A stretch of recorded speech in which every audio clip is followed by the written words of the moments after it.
السلام علیکم دوستو، میرا نام ہے عظیم اور آپ دیکھ رہے ہیں ہمارا چینل لرن ہر شے۔ آج میں آپ سے بات کرنے جا رہا ہوں امیر تیمور کے بارے میں، جن کو تیمور لنگ سے بھی جانا جاتا ہے۔ تیموری سلطنت کے بانی اور ایک تاریخی عالم کا ایک عظیم جنگجو حکمران تھا۔ تیمور کے استاد کا نام علی بیگ تھا۔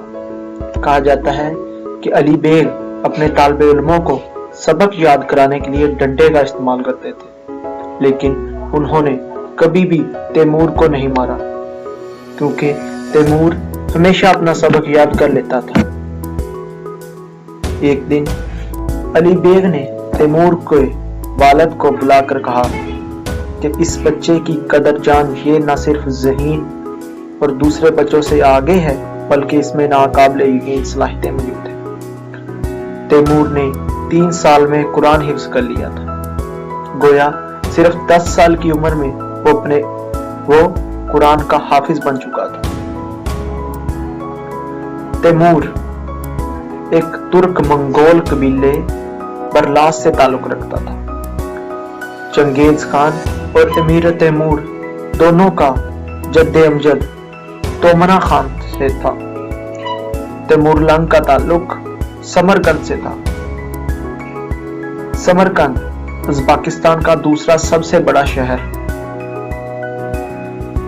اور صوبہ سمرقند کا دارالحکومت ہے۔ سمرقند زمانہ قدیم سے چین اور مغرب کے درمیان شاہراہ ریشم کے وسط میں واقع اسلامی تعلیم اور تحقیق کے مراکز کے طور پر جانا جاتا رہا ہے۔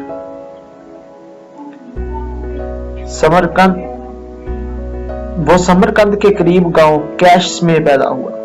اس کے والدین معمولی درجے کے زمیندار تھے۔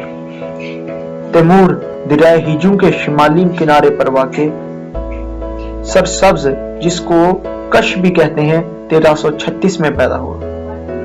یہ علاقہ اس وقت چغتائی سلطنت میں تھا، جو زوال پذیر تھی۔ چغتائی حکمران بے بس ہو چکے تھے اور ہر جگہ منگول اور ترک سردار اقتدار حاصل کرنے کے لیے ایک دوسرے سے لڑ رہے تھے۔ تخت نشین ہونے کے بعد اس نے صاحب قرآن کا لقب اختیار۔ علم نجوم کی روح سے صاحب قرآن وہ شخص کہلاتا ہے جس کی پیدائش کے وقت زہرہ اور مشتری اور یا زاحل اور مشتری ایک ہی برج میں ہو۔ زہرہ اور مشتری یا زاحل اور مشتری یہ سیارے ہیں۔ ایک شخص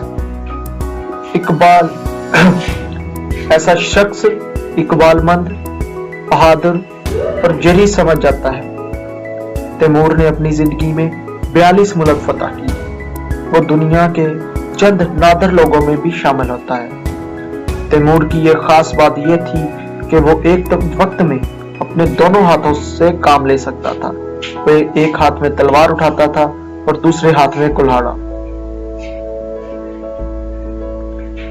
بلخ میں تخت نشین ہونے کے بعد تیمور نے ان تمام علاقوں اور ملکوں پر قبضہ کرنا اپنا حق اور مقصد قرار دیا، جن پر چنگیز خان کی اولاد حکومت کرتی تھی۔